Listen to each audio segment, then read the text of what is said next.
UK क्यों choose किया आपने हायर स्टडीज़ के लिए? जैसे I am from biotechnology field, तो मेरी फील्ड की यूरोप में और यूके में काफ़ी सारी इंडस्ट्रीज़ हैं। मतलब कोविड की वैक्सीन भी बनाई थी, एस्ट्राजेनेका है, जैसे काफ़ी अच्छी एक रिनाउंड इंडस्ट्री है हमारी उसकी बायोटेक्नोलॉजी की, मैंने मतलब कोविड की वैक्सीन भी बनाई थी। And what about the budget और एक्सपेंसेस वहाँ के?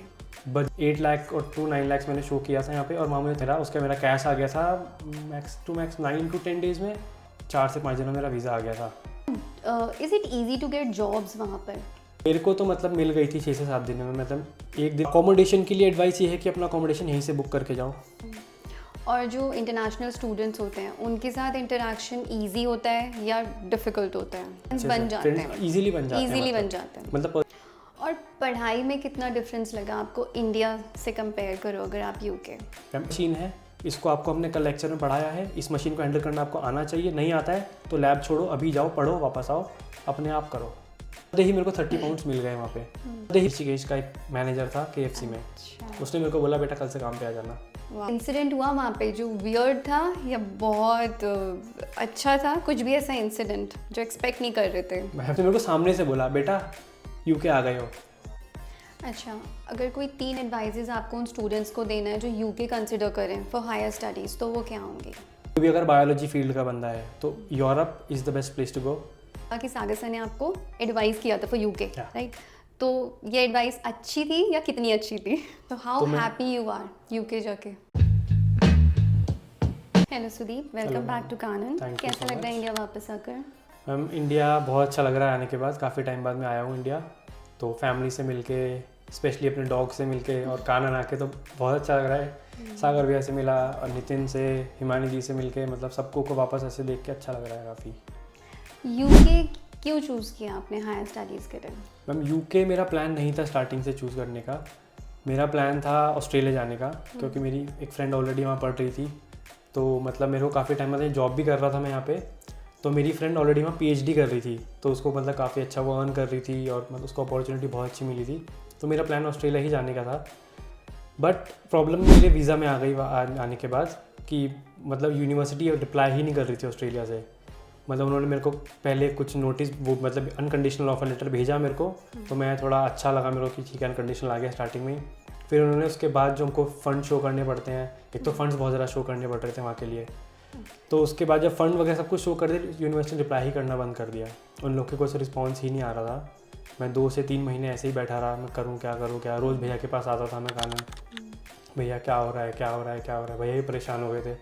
वो भी मेरे को मतलब अपने छोटे भाई की तरह मानते, तो बोल रहे थे भाई मैं करा दूंगा, तो टेंशन मत ले।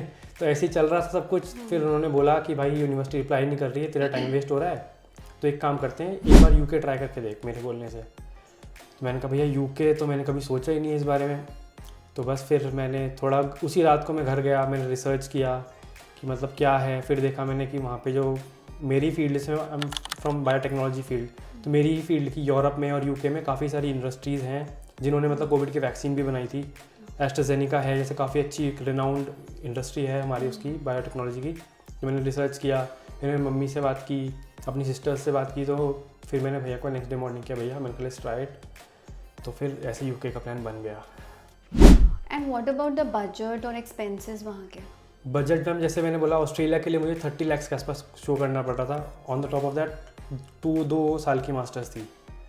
तो यहाँ पे मुझे एक बेनिफिट मिला कि 1 साल की मास्टर्स है और ऊपर से मुझे शो कम करना पड़ रहा है। 8 लाख और 9 लाख मैंने शो किया था यहाँ पे, और वहाँ मुझे 30 करना पड़ रहा था। तो मेरे लिए बहुत बड़ा बेनिफिट था ये।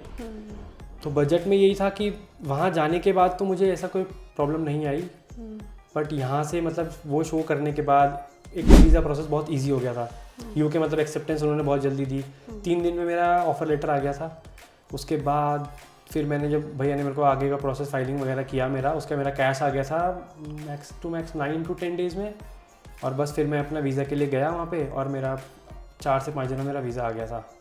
बस तो मतलब आपका वीज़ा प्रोसेस बहुत स्विफ्ट रहा? बहुत स्विफ्ट रहा मेरा वीज़ा प्रोसेस, यूके के लिए खास कर। तो ओके, वहाँ is it easy to get jobs वहाँ पर?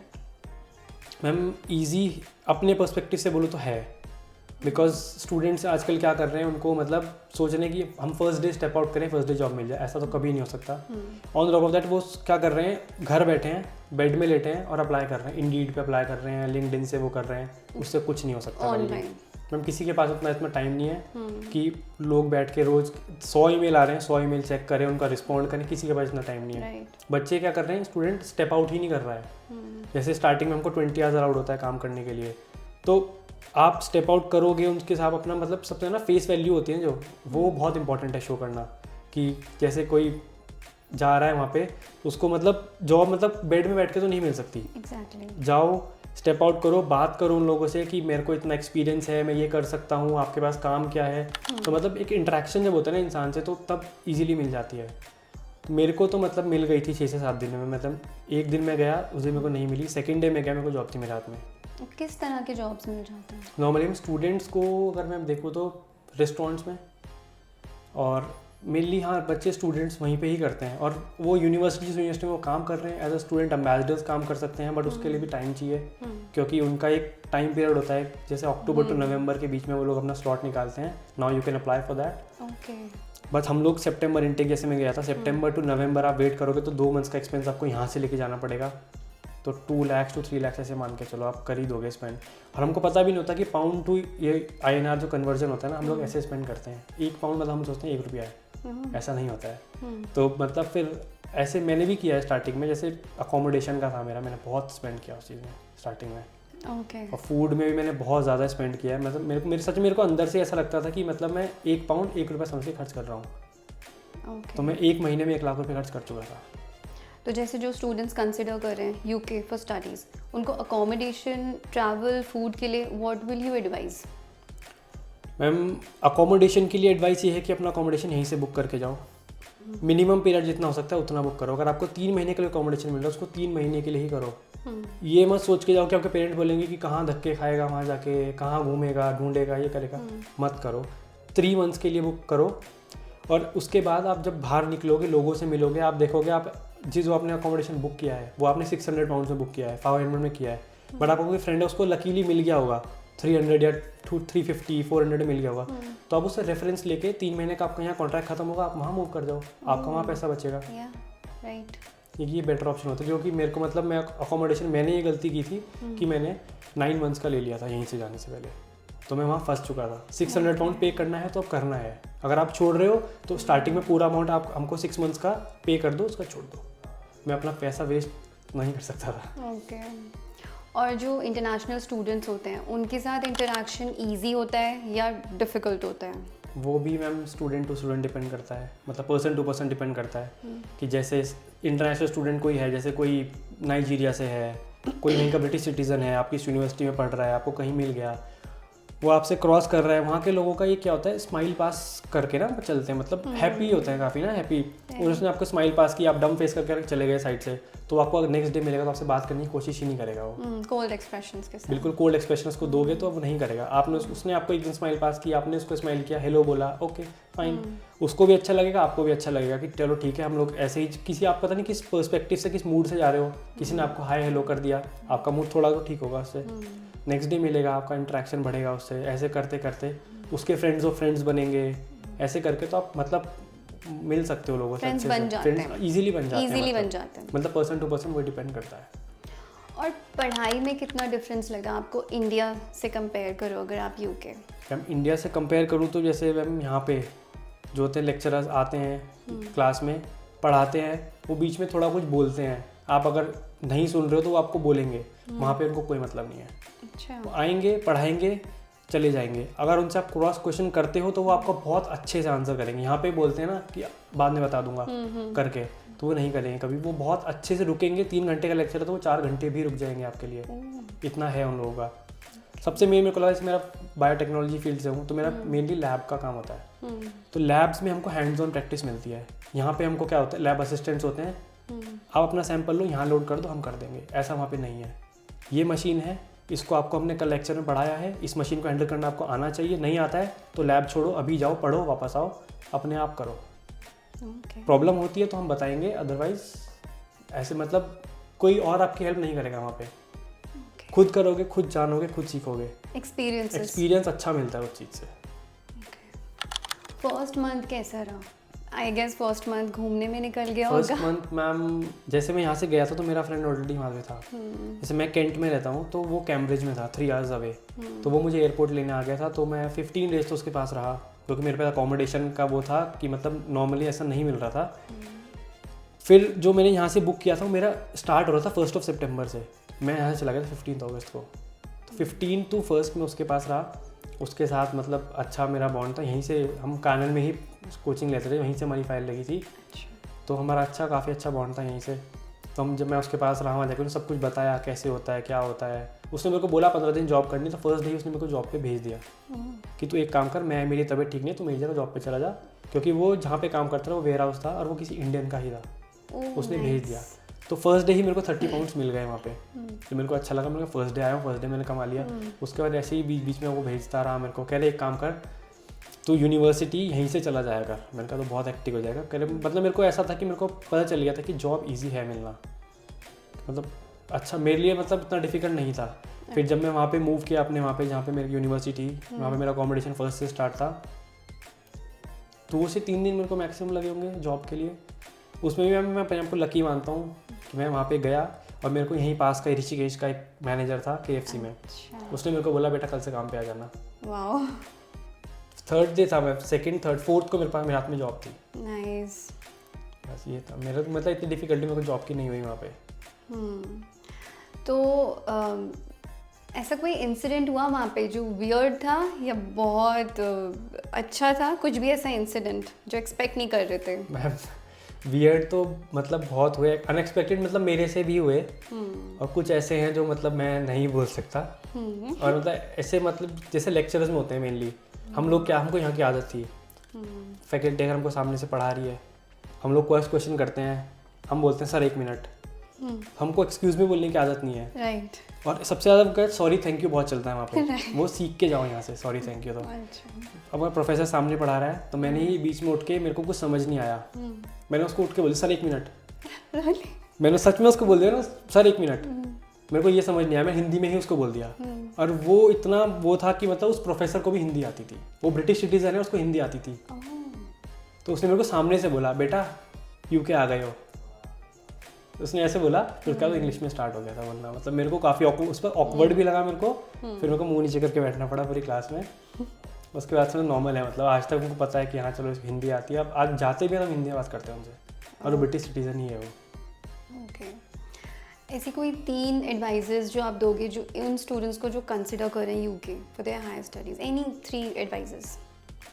एडवाइजेस ये है कि मतलब जैसे इंडिया में तो खासकर बहुत ज़्यादा एक मिथ फैला हुआ है कि जाना है तो कनाडा जाना है, तो कहीं नहीं जाना है। कनाडा में बताता हूँ जॉब्स नहीं है, बिल्कुल भी नहीं हो, कि मेरे फ्रेंड्स गए हुए हैं। अच्छा, अगर कोई 3 एडवाइजेस आपको उन स्टूडेंट्स को देना है जो UK कंसिडर करें फॉर हायर स्टडीज़, तो वो क्या होंगे? कोई भी 3 एडवाइस। अपने एक्सपीरियंस से बताऊँ तो मतलब जैसे इंडिया में बहुत ज़्यादा मिथ है कि कनाडा ही जाना है। कनाडा जाओ, अच्छा है कनाडा, मेरे फ्रेंड्स ऑलरेडी वहाँ पढ़ रहे हैं, बट मैंने कभी कनाडा के बारे में नहीं सोचा, क्योंकि मेरा फील्ड का वो नहीं है वहाँ पे मेनली ना। मतलब मैंने नहीं सुना है कि कनाडा भी बायोटेक्नोलॉजी फील्ड में है, मतलब मेरे को तो नहीं था। UK एक ट्राई बहुत मस्ट है, क्योंकि UK में एक तो एक्सपेंस कम दिखाना पड़ेगा आपको, मेरे हिसाब से जॉब्स इजीली मिल रही हैं, और स्टडीज़ अच्छी हैं। कोई भी अगर बायोलॉजी फील्ड का बंदा है तो Europe is the best place to go, और वरना लोग चाइना जाते हैं। चाइना कोई प्रेफर करेगा नहीं जाना बिकॉज ऑफ कोविड, सबके दिमाग में वो बैठ चुका है। तो Europe is the best place to go for like in the biotechnology field और बायोलॉजी फील्ड। तो यही है बस, मतलब UK एक अच्छी प्लेस सिटी है रहने के लिए। और ओके, स्टार्टिंग में आपने कहा कि सागर सर ने आपको एडवाइस किया था फॉर UK, राइट? तो ये एडवाइस अच्छी थी या कितनी अच्छी थी? मैं तो मैम बहुत अच्छी थी। अब अगर मैं एक्सपीरियंस अपने बताऊं तो बहुत अच्छी एडवाइस थी, क्योंकि जैसे अगर मैं ऑस्ट्रेलिया वगैरह कहीं पे जाता तो क्या पता मुझे ऐसे लोग ना मिलते वहाँ पे जो मुझे वहाँ पर मिले। अभी जिनके साथ मैं रह रहा हूँ, जैसे मुझे 3rd डे में बताया, मैं 3rd या 4th डे जॉब मिल गई थी, क्या पता वहाँ पे मेरे को ऐसा बंदा ना मिलता कि मैं 3rd या 4th डे जॉब दे दे। तो जो मैं यहाँ से एक्सपेंस लेके गया था अपने साथ, 2 से 3 लाख रुपए में लेके गया था, तो मेरे 2 से 2.5 लाख रुपये बच गए कि मेरे को जॉब मिल गई, तो मैं एक्सपेंस उनसे ही करता रहा। तो इंडियन रुपी को मेरे को वहाँ पे पाउंड में खर्च नहीं करना पड़ा। अगर मुझे नहीं मिलती तो फालतू में खर्च करना पड़ता और मेरे को फीस अपनी जो निकाल रहा हूँ वहाँ से अभी मैं, उसमें बहुत डिफिकल्टी आती। So how happy you are UK जाके? मैं आई एम फुली सेटिस्फाइड। ओके, हाँ मतलब अच्छी कंट्री में मैं आया हूँ और मैं एक अच्छा ये चीज़ है, मैं अच्छी जगह रहता, बहुत रहने के लिए मेरे को बहुत अच्छी जगह मिल चुकी है। जैसे मैं यूके में कैंट में रहता हूँ, कंट्री साइड है, मतलब जैसे मेरा फ्लैट है उसके सामने ही से मतलब वो स्टार्ट हो जाता है, मतलब वो ओशन स्टार्ट हो जाता है सामने, तो मेरे घर के सामने ही शिप्स वगैरह पार्क होती हैं, मतलब एक बहुत प्लीजेंट और एक बहुत अच्छा व्यू मेरे को मिलता है इस वक्त। UK I am fully satisfied with UK, I am happy. So आपका कानन के साथ एक्सपीरियंस कैसा रहा? मैम कानन के साथ जैसे मैंने स्टार्टिंग में बताया, वीज़ा प्रोसेस बहुत स्विफ्ट था, तो और मेरे को ये था मतलब कानन में स्पेशली स्टूडेंट्स को रिकमेंड करूँगा इसलिए just because of the behaviour of the staff, और स्पेशली फॉर सागर भैया जो इतना ज़्यादा सपोर्ट करते हैं, स्टार्टिंग से ही सपोर्ट करते हैं। मतलब हमारा कानन में अपनी तरफ से वो बताऊँ तो मैम एक्सपीरियंस की हमारा एक फैमिली वाला बॉन्ड बन जाता है। जैसे हम लोग 5-6 फ्रेंड्स यहाँ पे स्टार्टिंग में आए थे, 2 यूके, हम लोग 2 यूके चले गए हैं, संदीप और मैं यूके चले गए हैं, उदित, अंशु और आकाश हैं वो हमारे साथ आए थे, वो कनाडा चले गए हैं। फिर हमारे 2 या 3 फ्रेंड्स और थे मेरे बैच में ही, वो लोग ऑस्ट्रेलिया सेटल्ड हैं। एक लड़का है अनुज, वो जर्मनी चला गया है। सब जगह मतलब जिसको जहाँ जाना था वो वहाँ पे है सेटल्ड अभी, सबके पास जॉब्स हैं, सब अच्छा कमा रहे हैं, सब बढ़िया अपनी स्टडीज़ में अच्छा कर रहे हैं। और मतलब एक चीज़ और कानन की बहुत अच्छी है कि जैसे कोई स्टूडेंट्स जैसे हम लोग वहाँ पे जाके सेटल हो चुके हैं अभी, हमको कोई इशू नहीं है। अगर कोई स्टूडेंट यहाँ से जा रहा है अभी, सागर भैया 1 या 2 दिन पहले फ़ोन कर देंगे, भाई इसकी कल फ्लाइट है, प्लीज़ हेल्प कर देना। तो मुझे फिर अपने वाला टाइम याद आ जाता है कि जब मैं वहाँ पहुँचा तो संदीप मेरा फ्रेंड था, तो वो पहले से सेटल था, उसने मेरी कैसे हेल्प की, तो मुझे कोई प्रॉब्लम नहीं आने दी। तो मतलब फिर मेरे दिमाग में वही आता है कि मतलब ये जो बंदा आ रहा है सागर भैया के थ्रू आ रहा है, तो इसको कोई प्रॉब्लम नहीं होनी चाहिए यहाँ पे। इसके लिए तो अगर उसको अकोमोडेशन नहीं मिल रही है तो हम उसके लिए हेल्प कर दें, अगर नहीं है तो चल ठीक है भाई, थोड़ा टाइम मेरे पास आके रुक जा, मेरे पास अपना फ्लैट है, आके रुक जा, जब तेरे को मिले चले जा, अपने पे सेटल हो जा जाके वहाँ पे। एक फैमिली जैसा बन जाता है कानन मतलब एक मैम है फैमिली जैसा, हमारा मेरा तो खासकर बॉन्ड है फैमिली जैसा सबसे। तो okay, thank you Sudeep, thank you so much ma'am. जब भी आप नेक्स्ट टाइम आओगे दोबारा मिलेंगे, and you are most welcome in Kanan, and I wish all the good luck for your future. Thank you so much ma'am, ज़रूर आऊँगा, वापस मिलेंगे मैम। ऐसा तो हो नहीं सकता मैं ना आऊँ, भैया से और दीदी से मिले तो मैं आऊँगा ही, राइट, आपसे भी मिलेंगे नेक्स्ट टाइम। Thank you.